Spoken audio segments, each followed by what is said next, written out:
Hi there, welcome to Real Life on the Homestead in Ontario. If we haven't met, I'm Marie, and I like to show you anything that I could do on the homestead that might make your homesteading adventure easier, as well as I like to throw in some carnivore lifestyle recipes, ideas, because I am doing the proper human diet for myself, but unfortunately my family's not on board yet. So I'm still cooking regular meals for them. So on this channel, I throw both things in.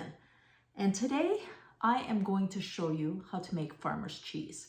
I have done other recipes on cheese. This one doesn't need rennet. We need to just be able to do a quick cheese when we need it. A perfect example is I was at the grocery store. Unfortunately, I don't have a cow, I don't have goats, I don't have raw milk. If I had it, I would be like over the moon. Unfortunately, can't buy raw milk in Canada, and the best I can get is organic, grass-fed, depending on what's available. My local grocery store, I can't get those. I have to travel about 20 minutes into a more major town to get that, but I came across some organic grass-fed milk that was ready to expire, and they had it at 50% off. That's when I grab it. I grab it so fast your head would spin. Now you can freeze milk and you can freeze cheese, but what I like to do is I pick it up. In Canada, we have 4-liter bags. So basically it's like a gallon, but they come in 1.3 liters in each bag. As you can see, expiry is December 1st. Today is December 2nd, but I picked this up a couple of days ago. So it was prior to the expiration date, best before date. You know that best before dates do not mean expire dates. They're best before, but not rotten the next day. So don't let that date fool you. But what I do is I grab this wonderful quality milk and I make farmer's cheese. Let me show you this. This is like a ricotta, way better than a cottage cheese in my opinion. I find cottage cheese a little rubbery, personal preference. But this farmer's cheese, the reason I have it here, and it's not the one that I'm going to be showing you how to make, so I made this 3 weeks ago. Same situation, still fresh, smells delicious. I made a tub, so I can get a 750 milliliter container, which is the equivalent to, I can get a liter container here, and that's like 2 containers. I can get a 750 milliliter container. I have these at home, and this is basically trying to do the equivalent.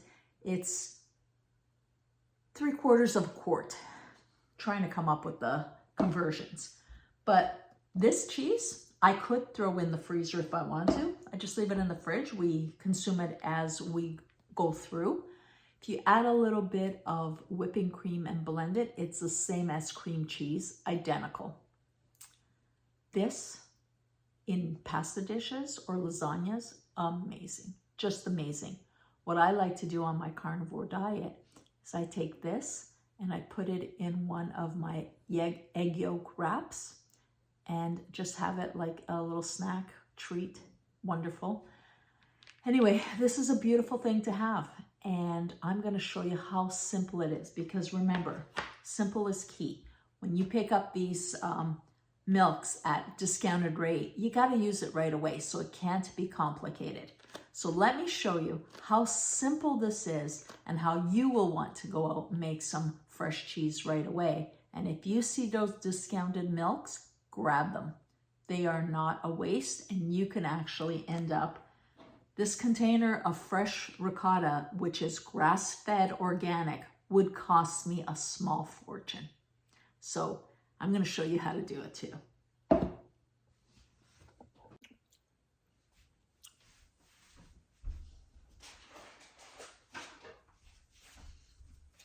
If you're on a carnivore diet and you can tolerate dairy, this is an amazing thing for you, which I can tolerate dairy. So that is one of the reasons I make so much of this. First thing you're going to do is warm your milk.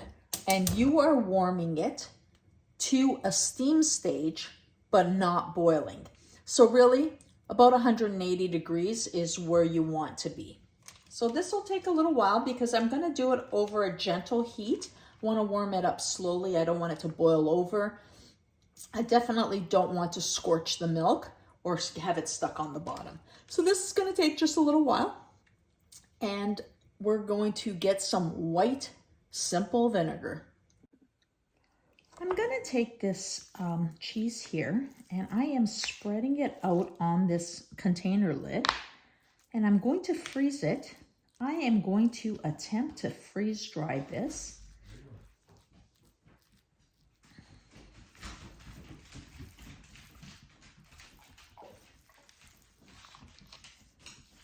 And we will see how that turns out.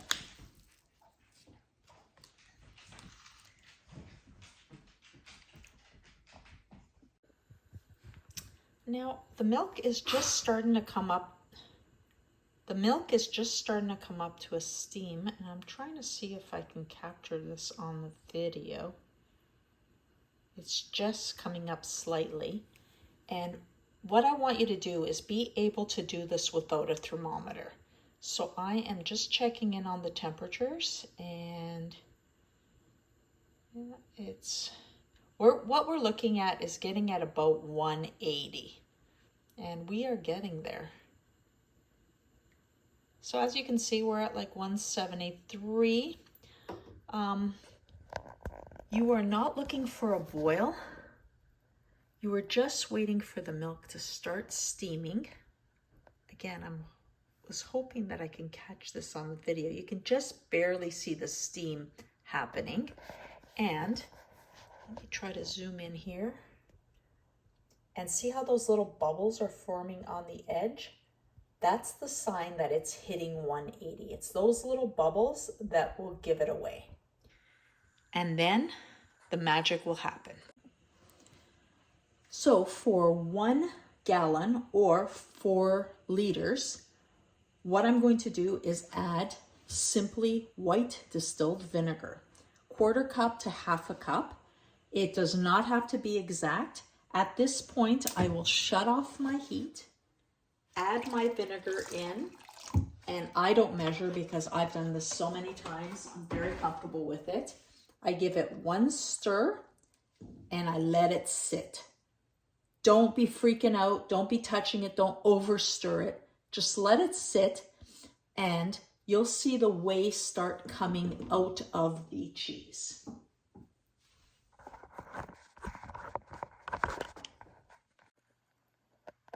This is like 30 seconds later and you can actually see all the separation happening. We are not going to stir this. Let this sit for about 15 minutes. It will be done earlier, but I always say let it sit, let it cool off. This is a good thing. People worry that this will taste like vinegar. It will not. That whey will have all the vinegar in it. The cheese will be very mild.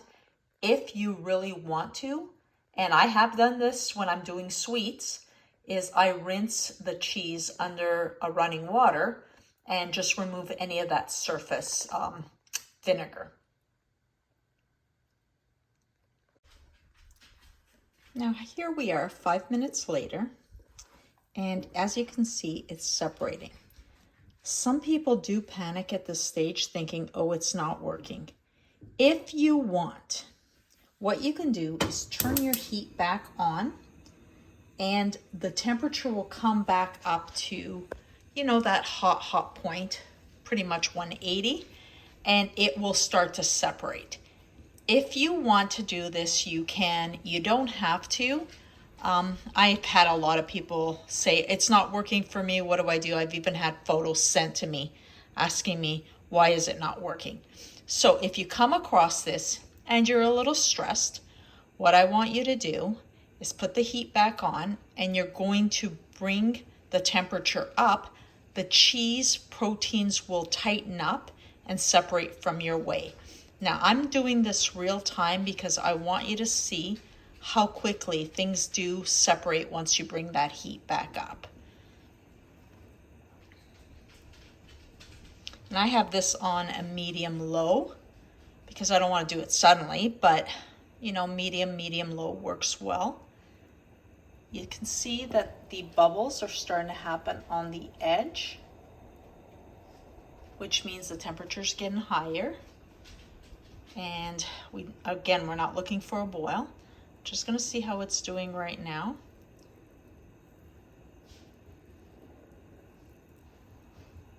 You do see that the whey is much more intense. Now, if you feel like you didn't add enough vinegar, you could add a little bit more. At no point will this ever be ruined, so do not panic. If you need to bring up the heat, if you need to add more vinegar, it's all good. It will not get ruined. Don't stress. So we are here at basically a 2-minute mark since I started talking to you, because my video clip shows me that. And it is very much separating. What I'm going to do is I am going to drain this just through a sieve. You don't have to use cheesecloth. If you prefer to do so, go ahead. And this is where the cheese separates from the whey, but do not throw away that whey. It's great for your chickens. It's great for your garden. Worst case scenario, down into your septic system, it's a great bacteria. But I also use my whey to cook beans, to add as my liquid to breads. It's a wonderful product. It's full of protein, so don't just throw it away that easily. 3-minute mark, and we're very good here. I'm going to drain this off. Now, a little homesteading hack. What I've done is I've gone through all my sheets, and any sheet that I didn't want to keep because they are 100% cotton, I have cut up into pieces. And now what I do is I use them the same as you would for a cheesecloth, except they're much finer. So it's like having a coffee filter, but it's reusable. I throw these in the wash. Yes, they do get stained, but they are absolutely clean and perfect for these uses. What I'm doing here is I'm putting my catch bowl, my colander with my filter, which is an old sheet, and I'm going to pour my milk mixture, which is now curdled, and no scorching, as you can tell.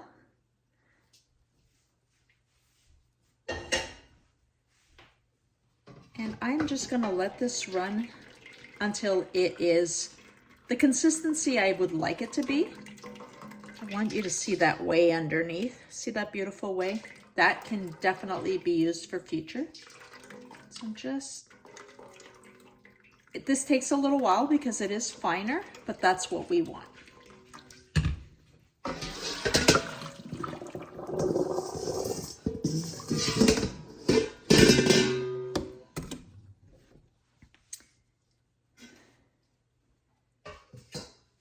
If you are going to be making desserts and you don't want any hint of vinegar, even though, like I said, there won't be a hint of vinegar, what you can do is just run some water. I have beautiful well water, so I'm happy to do this right from the tap. Just run some water like that, and as it drains, we will only have the cheese with no flavor.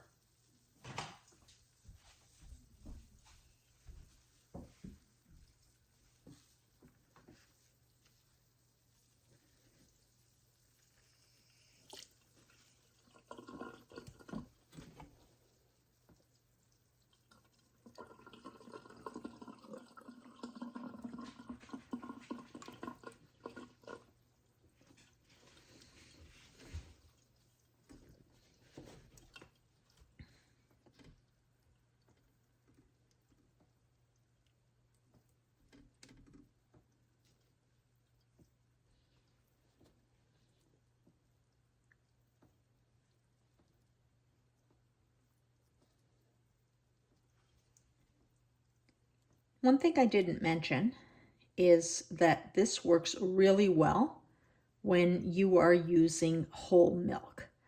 In my batch, I mixed both whole milk and 2% milk that my mom had about to expire. So it has made it just a little bit finer than it normally would be. But again, one of the reasons I do this is not to waste milk, so it all works.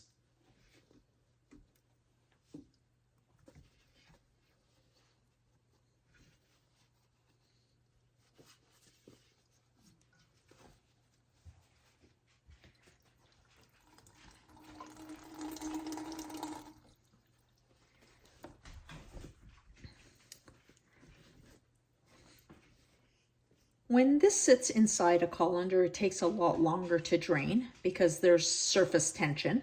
So what a lot of times I will do is I will grab the corners, depending on how much cheese I have, of course, too.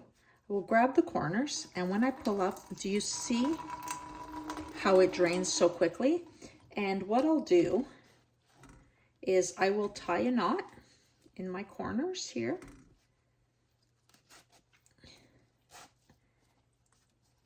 And put a wooden spoon through and usually let it hang so that it can drain rather than having that surface tension.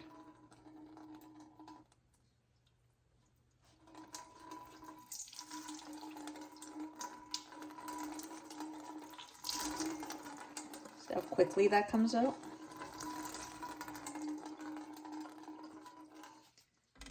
Trying to speed things along for the purpose of the video, of course.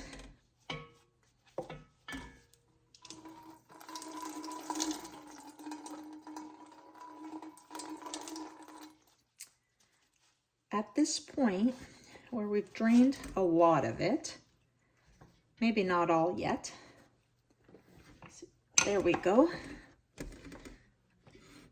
You have a beautiful cheese here. This is the time that is perfect for salting. I'm not using this for dessert, so I definitely want to add in some salt. I use my pink Himalayan, and you are salting to taste. If you wanted to add garlic, chives, peppers, this is where you season. This is where you season with any herbs, and then you have your flavored cheeses. Once this, and you see I'm mixing it really well here. Once this is drained to the consistency you want, just let it cool, put it in a container, put it in the fridge. If you wanted to make this a log, let's say you got yourself some fresh goat cheese and you wanted to make a goat cheese log, just drain it really well, squeeze out any moisture, roll your cheese on a piece of parchment, and then let it cool in the fridge. These are little hacks that make life so much easier. And remember, look at this. Look how beautiful this is turning out already. So you don't need to always buy fresh mozzarella. You can use this in place of mozzarella. I've done it like in bocconcini and tomato salads. I've just done this. You can take advantage of those milk sales, and not necessarily to drink the milk or can the milk. You can make yourself some beautiful farmer's cheese. It's been drained. My Pyrex bowl. Oh my goodness, look how beautiful this is. Look at that. Absolutely stunning. It's going in my bowl to be flavored or made into cream cheese. Cover on it. This will keep in the fridge for weeks. I've done it. I know it will. It will freeze really well. Again, it's great for desserts. It's great for pasta dishes. Amazing ricotta. If you're eating bread, which I don't do anymore, but you can spread this on a French baguette, sprinkle it with a little bit of pepper and a drizzle of olive oil. Italian heaven, honestly. But for myself, I just love to eat this. I can put this as a side eat it alongside a meat. Love to do eggs, omelet with some of this in the middle. Beautiful. So there we go. Not difficult at all. So I hope this was worth your time. I really encourage you to start making your own cheeses. This cheese blended with a little bit of whipping cream can make a beautiful spreadable cream cheese. So glad you joined me. Thank you for giving us your time. I hope that you'll try it.